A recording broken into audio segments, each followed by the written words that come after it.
Today's sponsor is Kindred Bravely, a brand that came to life in 2015 by Deanne Ackerson, a mom of two, when she couldn't find any comfortable and functional pajamas while nursing her second son. She decided to design her own, and this led to one of their best-selling pajama sets, the Davy Nursing and Maternity PJs. As moms, we have to stick together, which is where Kindred comes from. And bravely? Well, being a mom can be tough, and it's not for the faint of heart. It takes courage and bravery, right? Kindred Bravely is devoted to making life easier for pregnant and nursing moms. From breast pads and non-skid socks to nursing bras and pajamas, Deanne creates every piece with comfort, beauty, and function in mind. And her designs have been recognized by parent-tested, parent-approved, the Cribsy Awards, and the Mom's Choice Awards. Behind the scenes, Kindred Bravely employs more than 24 work-at-home moms who share Deanne's mission and values. Along with delivering top-of-the-line clothing, the KB moms provide incredible customer service, share quality content, and engage with social media communities. Use my exclusive promo code MOMSENSE20 to save 20% off your purchase on kindredbravely.com. Some exclusions may apply. Hi, this is Shannon Lee, and my experience on That's Total Mom Sense was engaging, thoughtful, thought-provoking, connected, beautiful. I really loved talking to Kanika. She's such a lovely soul, and I really enjoyed our connection, and I hope you did too. As moms, we often wonder, am I doing enough for my kids? I'm here to tell you, you are super mama. That's because we have an undeniable superpower, our intuition, and it never steers us wrong. I call it our mom sense. Hi, I'm Kanika Chadda Gupta, and I'm the host of That's Total Mom Sense. I'm a journalist, entrepreneur, wife, and mom of 3, twins plus 1. Now, if I had $1 every time I heard, gee, you have your hands full. On my podcast, I interview influential moms from various industries and cover topics that all first-time parents grapple with, from getting your baby to sleep to screen time allowance, your new normal in your marriage, and how to dedicate time to yourself. Learn and laugh along with That's Total Mom Sense. Martial arts is a metaphor for life. Have you ever thought about it that way?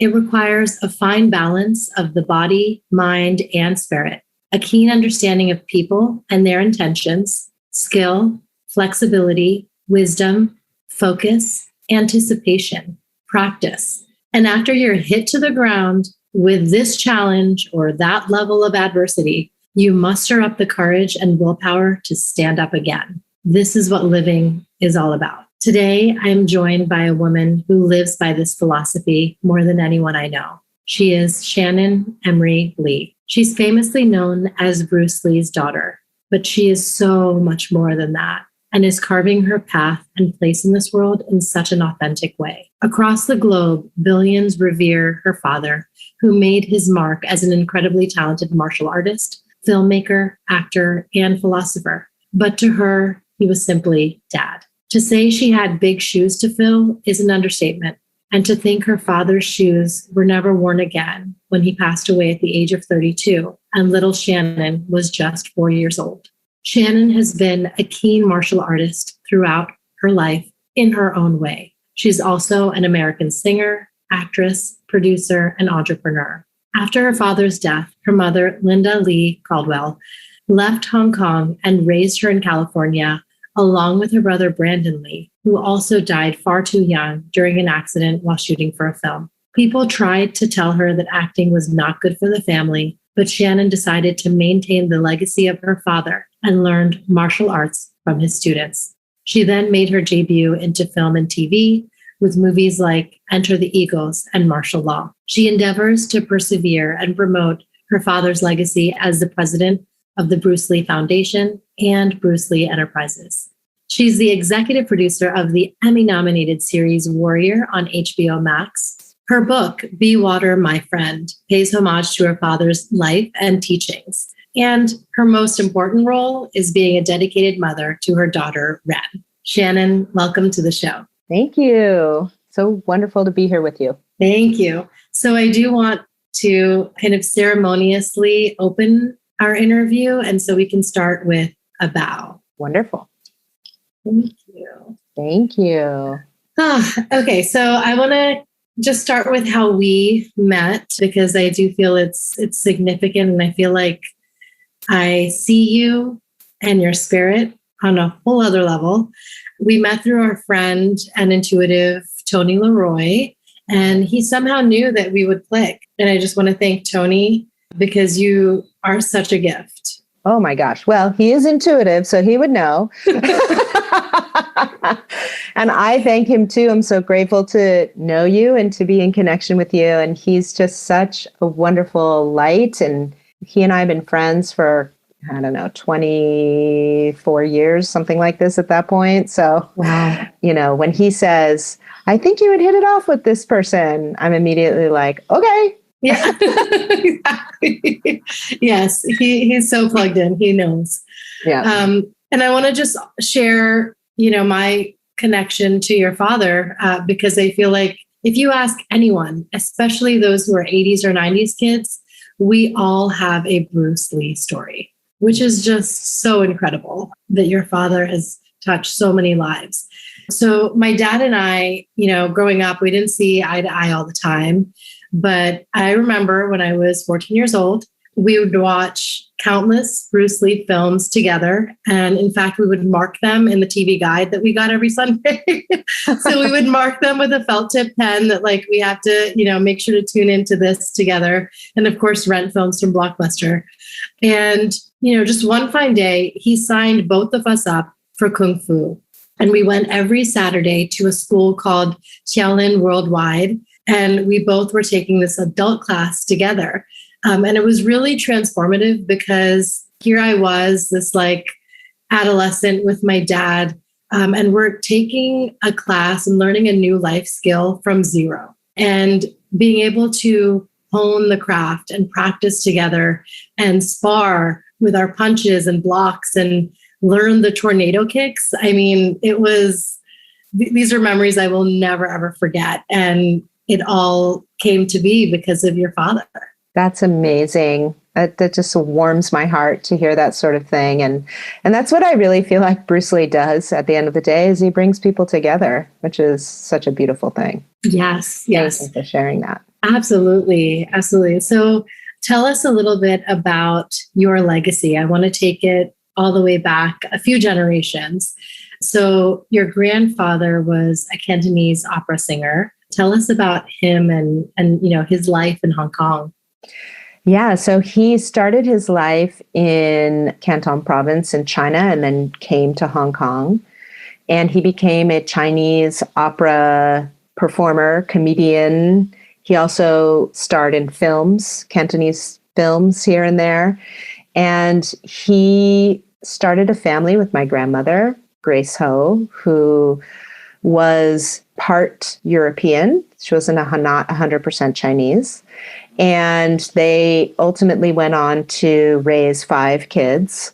But my father was the only one of the 5 kids who was born in the United States, because my grandfather was on tour with the Chinese opera in the US in 1940 when with his wife had come. The other kids that had been born were at home.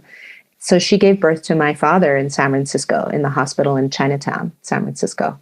Wow. And ultimately, they did move back to Hong Kong. And my father grew up in Hong Kong, Japanese-occupied Hong Kong during World War II.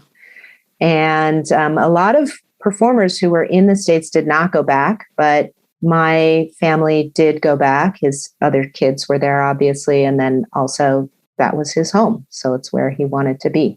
So what was it like raising, their son, Bruce? I know in your book, you mentioned he had a few nicknames. I know. And I don't think I even mentioned that for several years when he was little, they called him also by a girl's name. Okay. So What are they? I don't know how to say it in Cantonese, but like peacock, which is typically a more feminine name. And then Mo Si Ting, which is never sit still, was another nickname. And Yeah. ultimately, when he was about 5, I think he started working under the stage name Lei Xiu Long, which is Little Dragon. His given Chinese name is Lei Zhanfan, so that's his birth Chinese name. But he had many different names. He's most well known in Asia as Lei Xiulong, which is Little Dragon, or Shaolong in Mandarin. So, yes, and it's so significant. He was born. It was during the year of the dragon and a month. The hour, right? wow. Dragon. Yeah, the hour of the dragon, the year of the dragon, and he was like all energy. Like he was a difficult child to raise because he was just active, moving. He was a prankster. He didn't like school. He was getting into mischief all the time. He was expelled from one school. He was a child actor. He got into acting with my grandfather. I think his first appearance in a film is as an infant in his arms, actually. But then he went on to play bit parts starting at the age of like 4 or 5, and went on to do more than 20 films in Hong Kong up to the age of 18. So a lot of people don't know he was an actor back then, but it was a very different life than that of an actor in Hollywood. A little bit more, not so well paid, a little bit more grueling. They filmed at night mostly because of all the city noise. So he was like trying to go to school during the day and then act at night. So yeah, and then of course he, at age 13 started his martial arts practice and training. Mm-hmm. Was it because he was such a fiery kid that his parents, decided martial arts would do him some good, or? No, not exactly. So my father was getting into a lot of scrapes. He was bullied a lot. He was kind of a skinny kid and he was an actor. And so people would kind of pick on him a little bit. And, there was a lot of sort of like hooligans around, bullies picking on one another at that time. And so I think he really was interested in the martial arts. He was a very active guy. He liked the idea of learning how to defend himself. And he actually went to his parents and said, I want to study Kung Fu. And his parents said, no. Yes. And the reason they said no was because back in those days in Hong Kong, a lot of the martial arts schools were feeders into different street gangs. And so it was sort of seen as it could lead down a not so good path. Yeah. And his parents were like, you're already active enough. The last thing we need is for you to learn is to be punching and kicking people, So it took some convincing, but he was not to be deterred. He was going to take martial arts classes. He really wanted to learn. And he had met a friend by the name of William Chung, who was studying Wing Chun Kung Fu with Yip Man. My grandfather actually knew Yip Man from their days in Canton province. So, finally they gave in to him, which a lot of people tended to do because he would just wear you down. Mm-hmm. I can only imagine, my goodness. And he went to go study with Yip Man. Yes, and Yip Man was his sifu or teacher. What were some of the lessons that he gleaned from him? So he studied Wing Chun Kung Fu, which is a particular style of Chinese Kung Fu. And it's an art that was actually thought to be developed by a woman. So it was thought to be developed for someone who was a little bit more agile, to be in close and to strike quickly and all of that sort of thing. So it was a good art, I think, for him, very much on the center line theory and all this kind of stuff. But really the thing that was so wonderful was that Yip Man was a very seasoned teacher. He was already, I want to say in his late 50s or early 60s when he started teaching my father. And so he had a lot of wisdom and he would weave in a lot of Taoist sort of philosophical principles into it. And he was always sort of trying to get my father to be a little bit more gentle, add a little bit more yin to his yang, Yeah. And he was forever trying to get him to sort of like get out of his head and to really like follow the path of his opponent and be more in tune with his opponent and all these sorts of things. And as you can imagine, as like a fiery teenager who's just like getting into fights all the time with kids and stuff, he was just like, how do I win? How do I win? How do I win? And so, and so, you know, it was good for him, but it took some time for him to actually get the idea of what his teacher was trying to teach him. Yes, yes. And then, you know, his kind of film career came shortly after that. How did that kind of manifest for him? He was acting as a kid in Hong Kong, but he was also fighting a lot. Yeah. He would engage in these sort of illegal rooftop matches where people from different martial arts schools would meet to test out their skills against one another. And a lot of times there were some nefarious characters hanging around as well. And so at one point, so he was engaging in a lot of these sorts of activities. And at some point, it was getting a little bit out of hand. Someone got injured really badly. And the police came to his parents and said, he's going to be in a lot of trouble if he doesn't get out of here and quit this. And so they said, all right, well, we're going to send him back to the United States. He was born there. He has citizenship there. He's not doing great in school. He's getting in all these scrapes with people and just leading down a bad path. So they put him on a cruise liner with $100 in his pocket and the name of a Chinese opera friend to try and find when he got to the United States. And off he went at the age of 18. Oh, my goodness. And when he left... Talk about free-range parenting. Oh, yeah. You know, it's great, though. It's so refreshing. Yeah. I mean, it was sort of like you've got to figure this out, you know, Yeah. and we'll give you a little resources. We'll put a little money in your pocket. And we'll give you some names of people you can try and find and hook up with to help you when you get there. Right. But, you know, I mean, nowadays, you think about it, first of all, it wasn't an airplane ride. It was like several day trek. Like first they went to Japan and then they went to the Hawaiian Islands and then they went to San Francisco. And my father was the cha-cha champion of Hong Kong. Mm-hmm. And so he actually had a lower class ticket, but on the cruise line, he would come up and he would teach cha-cha lessons to some of the upper class passengers. Wow. That's so like just enterprising. You know? Yeah. He was very enterprising, that's for sure. But, you know, when he came to the United States, he really did not think that he would ever act again. He thought his acting career was over. And he was really, I have to say, martial arts was what he loved. Acting was a job and he did it and he enjoyed it because it allowed him to be expressive and creative and all those sorts of things that he loved. But martial arts was what he really loved. Like he would geek out on martial arts. He had a Kung Fu scrapbook where he like cut out pictures of different masters. And he was a beautiful illustrator and he drew weapons and, you know, all forms and all sorts of things. And so when he came to the United States, he looked around and he could see that many of the Japanese arts, in particular because of World War II, like karate and judo and those types of things, were very popular had found popularity in the United States, but not Chinese Kung Fu. And so he was like, I will teach Chinese Kung Fu. That's what I will do. That's what I know.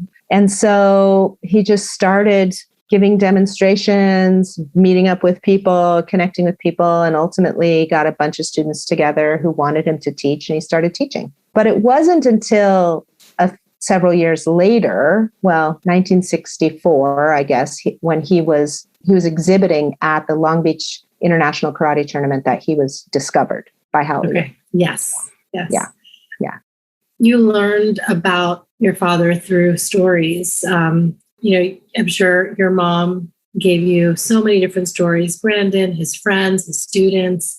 So what was that whole discovery process like? Because you do have this very just kind of visceral attachment to who he was. Mm-hmm. But it was all through what you were learning from others and your own kind of intuition about who he was without him in the physical being in your life. Mm-hmm. I mean, I think I was fortunate in that I had my sense of him. Then I had the stories from my mom, from other family members, from his students and friends who we kept in touch with and would see. And then a little bit later in life, I had his writings. Mm-hmm. And so then he could speak to me as well, even though he was not present, right? Because he did write so much, which was such a gift to me, especially later in my life. But as I came in more into adulthood, but I mean, of course, I loved hearing stories about him. I wanted to know as much about him as possible because he was my dad. And the sense of him that I have and will always have, and that is mine entirely, I really cherish. And I feel it feels very real to me. And then the stories just help to inform that sense that I already have and carry. And then the writings are an even further intimate level of that. But I think in the way he expressed himself and the things he loved to think about, I have found a real kinship with him because I love that too. I love reading his writings. I love thinking about those things too. I love learning, trying to grow, trying to learn from my experiences, all those sorts of things that he was really into. And so it's like I found myself in him, which mm-hmm. is, as a child, what you want to find in your parents a little bit, right? Exactly. And I mean, your writing is so profound. I love how, you take his life lessons and his teachings and you allow us to adapt them into our day-to-day. And I mean, that's like a skill to be able to draw the parallels and find just appropriate analogies to make it just click for someone. So yeah, you have the gift of being a very, very skilled wrider. Oh, thank you. I've always loved writing, and this is my first book, as we know. I always had a dream of writing a book, but I was always like, well, about what? And people would say, oh, you should just write about your life. I mean, what it's like being Bruce Lee's daughter. And I'm like, that's not that interesting. It is, though. And so I was really glad to be in such close relationship with his philosophy and his practices and his words, such that I could find a way to write about him and write about me and my life and his life, but also in a way that was presenting his material, presenting his impact as a philosopher, and hopefully delivering it in a way that was helpful to as many people as it could be at the same time. Yes, absolutely. So after Brandon's passing, I feel like, I'm just trying to put myself in your shoes. I'm sure there was a moment where you felt guilty for still being here, or just like hitting rock bottom, losing the two most important men in your life. Mm-hmm. So, how did you kind of overcome those times, the lowest of the lows? Well, I didn't for a long time.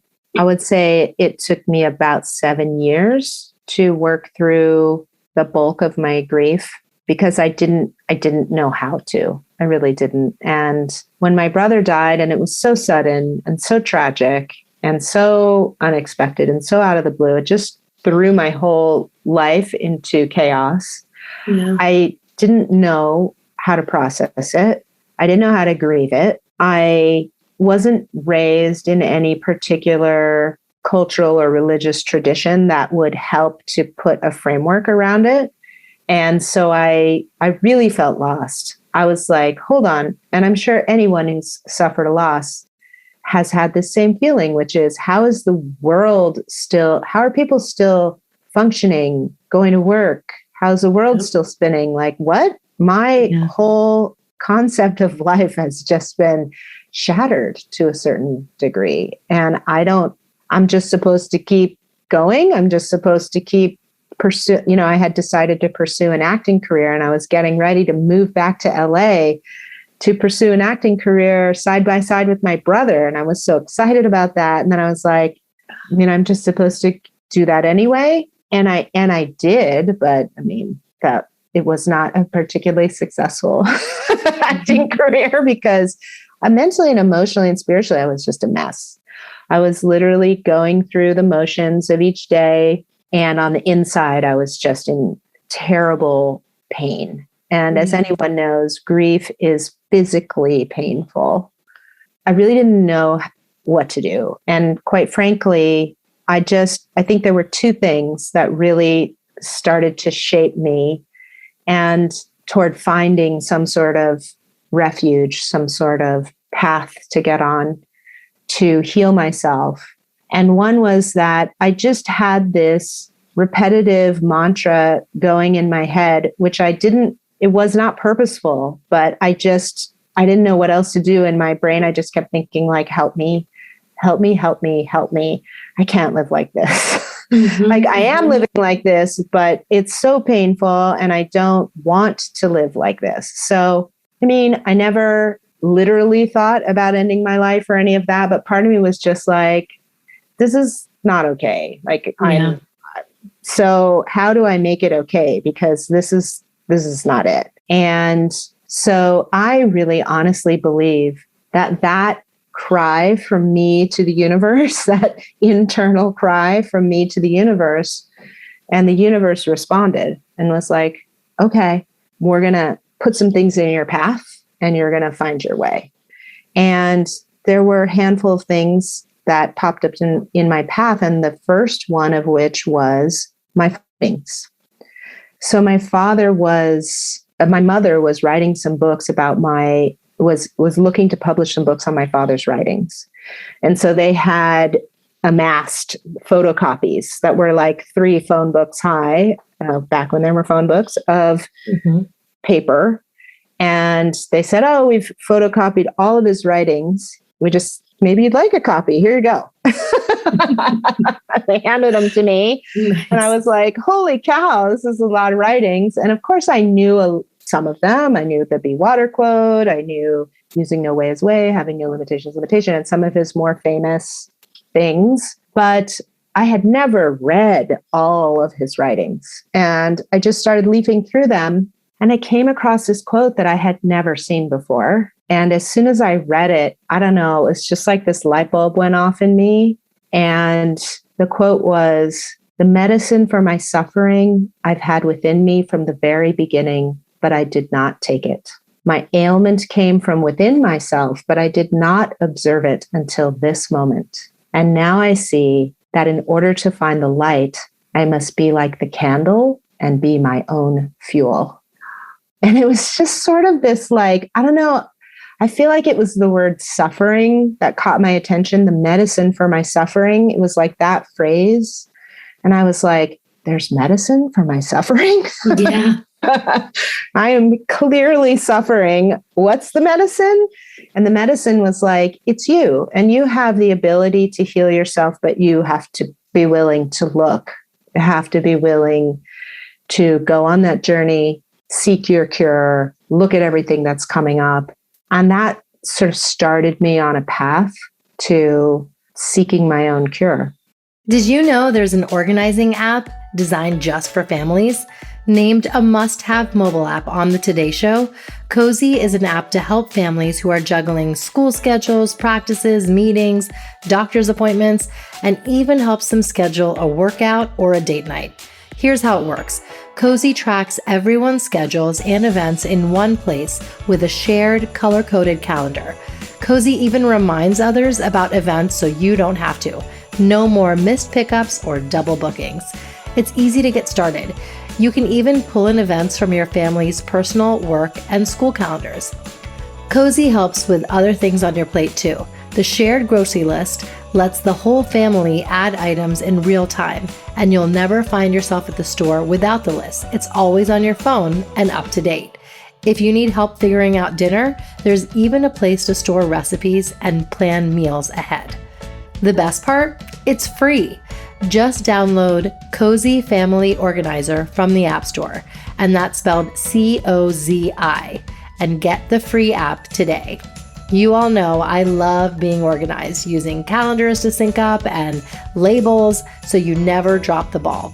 Cozy up with Cozy to keep you and your family on track. I want to kind of skip ahead because, you've had your acting career. You've been in Hollywood, and more recently, an accolade is that you have this series Warrior, where you're an EP, won this Emmy nomination. So tell us about this piece of work of yours. This has been quite the journey, this show, but I'm so proud of this show. I actually yesterday also just saw my producing partner, Justin Lin, and a few of the cast members from Warrior. Mm-hmm. And this show started out as an idea that my father created at this point now 50 plus years ago, 52 years ago, wow, that he pitched to Warner Brothers as a starring vehicle for himself, which Warner Brothers did not choose to produce, and then also further told him that he couldn't star in a TV show because he was Chinese and American audiences would not accept that. And of course, that same studio went on to make Kung Fu, the TV series starring David Carradine, who was a Caucasian man playing a Chinese man. And so there's a lot of history here with this show. And I really didn't know, when I started looking after my father's legacy, I came across his notes and the treatment that he had written and all that. And I thought, here this is. I've heard about this my whole life. Here it is. But I was not in a position to produce movies or TV shows. I'd never done that. Mm-hmm. But over the course of time and sort of following my own path, I had run into Justin Lin a little bit here and there. And one day he just called me up out of the blue and he said, I've always heard this story. I don't know if it's true or not, of that your father created a TV show back in the 60s. Is that true? And I said, it is true. And he said, you would have to know where that is. And I'm like, it's right here. Yeah. So we got together, and I think the thing that makes the story so great is not just that we made the show, but that Justin and his team were such a wonderful creative partners, that they understood the quality and the core of what we were trying to do. And he said, we should only make this show if we can do it on our terms. Mm-hmm. And I want you to be involved. I want you to be my partner. My experience as a person running the Bruce Lee legacy is that most business people and creative people come to me and they want me out of the way. They want to take Bruce Lee and do with it what they want and not have to deal with me. And, it's partly why it's taken me so long to get anything done, because I'm always looking for the person who actually wants to collaborate. And so Justin actually wanted to collaborate, and he really meant what he said. And so that's in part why I'm so proud of this show, because I think it's an amazing show. I know I'm totally biased, but I don't care. It's an amazing show. Yeah. And I think it totally carries the energy of my father forward. And the show itself has encountered ups and downs. The show was canceled after 2 seasons. Our network got swallowed up through a merger and all this. But now we're back and we're working on season 3. So it lives on. Incredible. I love that. Yeah. Wow. Congratulations to you and the entire team. Thank you. And I have to say, it was through the absolute heartfelt dedication of all of us involved, the cast, the crew, the producers, everybody they just knew the show was worth keeping going. And gratefully the folks at HBO Max agreed with us. Yes. I want to kind of touch upon an article that you wrote that, again, I mean, it's really baffling how in this day and age, in, 2021, there is still just this entertainment industry run by white men who don't have a clue about how to portray and authentically portray, whether it's an Asian cast or any other race. And this article was kind of directed towards Quentin Tarantino, who had just snubbed you on an interview that he had with Joe Rogan. And he, has this film, Once Upon a Time in Hollywood, where he kind of negatively portrays your dad and didn't take ownership of that. I just love how you wrote in your own words a very powerful rebuttal to that. So I want to just share a little bit of it now, and you can give us the context. that you wrote, and I quote, "As you already know, the portrayal of Bruce Lee in Once Upon a Time in Hollywood by Mr. Tarantino, in my opinion, was inaccurate and unnecessary to say the least. Please let's not blame actor Mike Moe. He did what he could with what he was given. And while I'm grateful that Mr. Tarantino has so generously acknowledged to Joe Rogan that I may have my feelings about his portrayal of my father, I'm also grateful for the opportunity to express this. I'm really fucking tired of white men in Hollywood trying to tell me who Bruce Lee was." I mean, that's such a powerful way to be like, yeah, I'm so glad that you did it.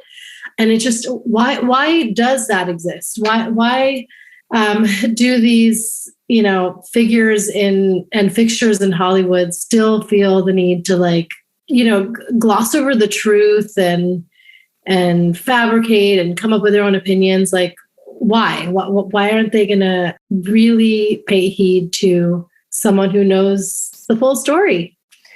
Well, people see Bruce Lee as a shiny object. He's globally beloved. He's super cool. Mm-hmm. He's an icon. He was an amazing martial artist. He was, his films were amazingly engaging and entertaining.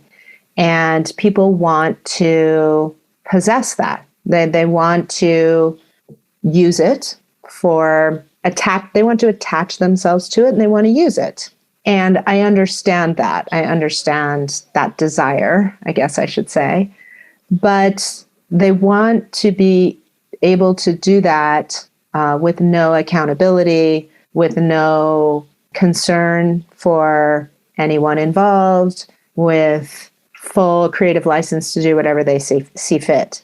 And I have seen many people over the years take credit for my father's ideas, thoughts, legacy. The problem with when someone passes away is that you have full license to say whatever you want, right? Oh, well, I was really the one who told Bruce Lee this, or I was really the one, Bruce was my best friend. All this sort of stuff. So people say stuff like this all the time, and people also say negative things as it suits them to say it and to use it. But it's not necessarily coming from any place other than, well, what would be useful for me to use and say in this moment that would be to my benefit? Yeah. And I have seen people over the years say really horrible things about my father, and then 10 years later say really wonderful things about him because suddenly it's in their best interest to say good things about him. Right. Oh, I knew Bruce Lee. He was amazing. We were great friends. Whereas 10 years ago, they were like, oh, that guy was really not that big a deal. I could have beat him. I could have da-da-da. So it's like, okay. And people want to use him to make themselves look good. And I've seen that a lot too. I really do think, my piece in the Hollywood Reporter about that you just read a section from was coming out at a time when, the film had already come out. There had already been some exchanges in the press between he and I about the portrayal. And then it was silent for a while. And then he came out with a novelization of the film and was promoting it, which is why he was back on Joe Rogan, and he started talking smack some more on Joe Rogan. Mm-hmm. And somebody, reporters reached out to me and they said, oh, can we interview you? And I said, no, I don't want to be interviewed, because in an interview, you'll take a soundbite from me and you'll take a soundbite from him. And we've done that already. You guys already know how I feel about it. And so I want to express myself. I want to say what I would like to say. And I have to say, my friend Kamal Bell was really great in suggesting to me, he was like, you should write an op-ed. You should, just say what it is about this that bothers you the most. And so I wrote, that one statement, which again, some press who repurposed my article just took the most salacious parts of it and reprinted it and made it sound like I hate white men and, all this kind of stuff. And I was just like, okay, whatever. Actually read the article, maybe. Right. Oh my goodness. But to me, it just had to be said. And what I was really trying to say is people want to use my father for their own purposes.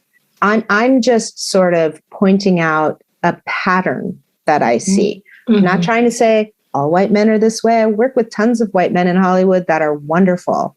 The showrunner of Warrior is Jonathan Chopper. He's amazing. He's also a black belt. He's all these things, right? So I wasn't trying to make any point other than that there is this pattern that is repeating itself, whereby when I hear this refrain of what an asshole Bruce Lee was and how he was not really good at this, or that he was only in it for greed or fame or this or that, and he was terrible to these people and terrible to that people, that it almost 100% of the time seems to come from white men. Yeah. And the biggest problem that there seems to be is that he wasn't and didn't show up as the model minority. Right. And so he was an asshole. Needless to say, forget about the fact that, what it took for him as a minority in the 60s to stand up for himself and do what he did. No thought about that whatsoever. Yeah. That he actually was very skilled, knowledgeable, all these doesn't matter. What was your motherhood journey like? Because I'm sure that was so transformative for you and an evolution for your essence. Totally. Being a mother has been the absolute gift and journey of my life. It's not to say that there aren't other gifts and other journeys that are just as valuable, but for me, it really helped to focus my life. It helped me to find that focus in my life, because prior to that, first of all, I was, wading through a lot of grief, trying to just sort of feel good in my life and trying to figure out what I wanted to do. I tried acting for a while. And then I was like, yeah, I guess I'll look after my father's legacy and all that. And I had started at that time on a spiritual journey of just trying to heal myself, feel better, meeting Tony, working with him, meeting other people, guides, advisors, mentors who helped me to find myself, reading books, trying different things, all of these sorts of things. But having my daughter just suddenly shifted my priorities in my life. I was like, I'm responsible for a human being. Here I am trying to figure out how to be a human being. And now I'm responsible for another human being that I have to keep alive and hopefully help them to do a better job than I have done. Mm-hmm. I think it's such a great gift. I want nothing more than for my daughter to be better than me in terms of how she just feels in her body and her life, Mm-hmm. And so it just suddenly snapped everything into focus for me. And it was yes, I'm an entrepreneur. I'm doing all these things, taking all the opportunities as they come and trying to find my path as a business person and as a wife and all these things. But if my daughter is sick, if my daughter needs me, that's who gets my attention. And she just held a little mirror right up to me, as kids do. I was like, oh, really? That's how you're going to act right now? Mm-hmm. Okay. Yep, it's eye-opening. You're like, oh my goodness. I didn't know I'd be just faced with this. Exactly. It's you're supposed to be the mature one in this relationship. So get your together. Right. Right. Tell us about a mom sense moment that you had. Well, I didn't read a bunch of the parenting books when I was, when I had Ren. Mm-hmm. And in part because I felt like I really needed to raise my child and not a child. And so I just needed to really try to be in tune with who she actually was and what would actually work for her. And I guess what I would say is whenever I was worried that some phase, like she was never going to get out of a phase, like a thumb sucking phase, or I refuse to eat vegetables phase, or whatever phase that was. Right. And I just thought like, oh my God, this child is going to suck their thumb until they're 35, that always, if I just attempted to have patience and be loving and guiding without forcing, because for my child, force didn't work. It just made her dig her heels in the ground. Yeah. Right. That it always changed ultimately. She does not suck her thumb anymore. Happy to report. And she eats vegetables. But I think another one is just, and I've been very fortunate to have a lot of amazing people in my life and guides, energy workers, people like Tony, all these different people that I've gone to for different things over the years. And I remember them saying to me, and I mentioned this earlier, Ren had some health challenges, some pretty serious health challenges. And that was where Tony said, get it together. You're Shannon Lee, goddammit. Mm-hmm.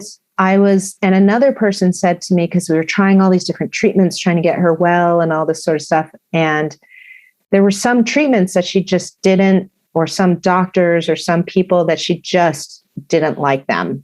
And I was saying, okay, but this person might help us. This person might help us. This person might help us. And I remember someone saying to me, you should listen to your daughter. She knows whether these people are actually helping her or good for her or not. And I remember thinking like, letting a child direct this? What are you, crazy? Yeah. But it's been one of those things where I've had to surrender so many times in raising her and surrender to what my agenda was in favor for what she was telling me she needed and showing me she needed. And that was always the better choice and the better path. Let's not forget our quote of the day. Is there a quote that you live by? I mean, there are a number of quotes that I love. I'm kind of a quote hoarder. Mm-hmm. They're the best.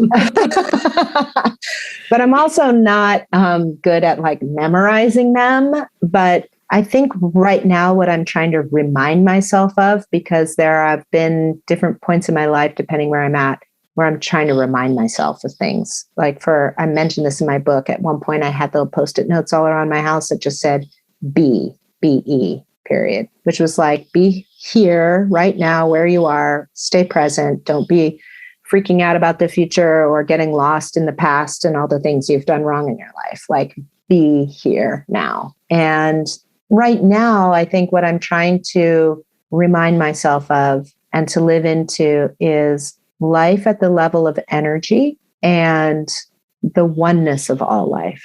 Like that I'm part of everything and everything is part of me. And that I want to enter into life at the level of energy, putting out a certain type of energy, vibrating at a certain level of energy, rather than making decisions from a place of rationalizing them. And that in order to live at the level of energy, I have to be attuned to the oneness of all of life. Amazing. And that really does allow you to inch closer to this self-actualized way to be. Yes. When you're attuned to that energy, the energy you give off and the energy you let in. Yes, exactly. Yeah, exactly. It's now time for Mom Haul, when we share products we love. Okay, Mom Haul is, just a fun segment on where I like to just kind of ask my guests, is there a gadget or a product that you are loving right now that you just want to share with your friends? So my mom haul is something that, even though it is my thing that I'm promoting, something that I really, truly love. It is the Be Water membership program, and you can find it on brucelee.com. On the main page, you just scroll down. It's our first membership program that we've offered through the Bruce Lee family companies. I really love it because you get daily philosophical quotes from my father. It's sent via text, and just getting that little dose of wisdom or inspiration or something that's just thought-provoking for me can really help to shift my day, shift my perspective, give me something to focus on. And I really love it for that reason. But also, if you sign up for it, you do get entered into monthly drawings where we give away some pretty awesome stuff. Signed memorabilia, one-of-a-kind items, very limited and rare items, and sometimes just really fun gift boxes and grab bags. So that is another reason to do it. And it's really just a text program. You sign up and you get a text. And the fun thing for me is on my phone, I changed the contacts so that when the text comes in, it says Baba, which is what I called my dad in Cantonese. And so it's like I get a message from my dad, which I love. So that is my mom haul. I really think it's a beautiful thing and I really enjoy it. And what are you working on? I know you've done so much with the Bruce Lee Foundation and your campaigns for Stop Asian Hate. How can we support you? Oh, thank you. So the Bruce Lee Foundation, which is bruceleefoundation.org, has a number of initiatives. We have a One Family initiative where we are raising funds and support for different organizations that work to make the world a more unified and harmonious place. We have our Camp Bruce Lee program. I was just in Philadelphia at the Asian Arts Initiative where they were hosting our summer camp for kids to put them in touch with some Bruce Lee practices and Bruce Lee tools and have fun at the same time.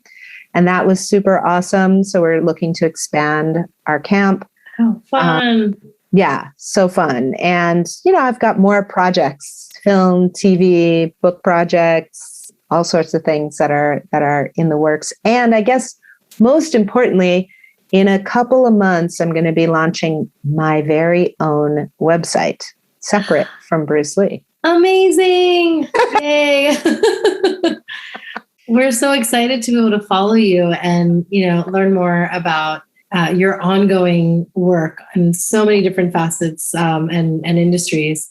And we want to kind of partake in it and, be part of it. So that's really exciting. Thank you. It's so funny. Everybody's like, oh, your daughter's going off to college. You're getting older. So, what are your plans for the future? What are you thinking about retirement? I'm like, retirement? Yeah. I just got all my time back. What are you talking about? Good for you. Yes. Time to create. Exactly. No, you're not. You're definitely not. Now, where can, my listeners find you, as far as social media and kind of following your work? Thank you. So I have my own Instagram is @TheRealShannonLee. It has a blue check mark, so you'll know you found the right one. That's the only social media that I'm really on. But I run all the Bruce Lee accounts. Those are all @Bruce Lee on Facebook, Twitter, Instagram. I will be launching my own website, which will be leewaymedia.com. That's in a couple months, so it's not out yet. But if you follow my social, you'll find out about it. And then we have brucelee.com, bruceleefoundation.org, which is, our nonprofit. And all of the places. Yes. And your book is just a must-have, must-read. Yeah. Where I said, Be Water, My Friend. Be Water, My Friend. Yeah. And you can find it, on Amazon, Audible, local bookstores. Yep. It's so, so great. And again, it's something you want to have with you because there's just so many just pearls of wisdom in there that you can turn to and use as daily reminders. And it's ideal for all ages. So if you have a teen at home, have them read Be Water, My Friend, and share what your takeaways were together. It's really great. Yeah. Actually, a friend of mine from high school is a senior English teacher at the Seattle Academy of Arts and Sciences. And he taught my book to his seniors nice. As part of it. And he was saying it's a really great, especially for when it comes time to have to introspect a bit and write your college essays and all that kind of stuff. And he thought it was really great for that. And I'm working on Leeway Media. There'll be some exercises and meditations and things like that that accompany the book as well. So great. We're so excited for you, Shannon. Thank you so much for being a light. And in my life, I'm so glad to have connected, and I loved hearing your book and the words and your memories, and hearing you speak now, sharing your story means the world to me. So thank you. Thank you so much. Thank you for this point of connection, for the ability to share. I'm so pleased to know you and to spend more time with you over time. So thank you for having me on. Thank you for listening to my interview with Shannon Lee. She is a true warrior and embodies all the characteristics of one, especially her patience, discipline, kindness, and humility. Shannon, I'm so blessed to have you as a friend and now my very own Sifu. And Tony Leroy, thank you for connecting us. It was just meant to be. Shannon and I are doing a book giveaway on Instagram, so follow us at The Real Shannon Lee and at Kanika Chadha Gupta for details. I am so excited for you all to be introduced to her book, Be Water, My Friend, and for our lucky giveaway winner. Tune in to other episodes of the podcast on YouTube and on my website, that's totalmomsense.com. And of course, wherever you listen to podcasts. We're on Apple, Google, Spotify, Stitcher, Good Pods, everywhere. Write to me at thatstotalmomsense@gmail.com if you have a show topic you'd love for me to cover or want to send me a pitch. Remember, always trust your mom sense. Stay strong, super mamas. See you next time. That's total mom sense.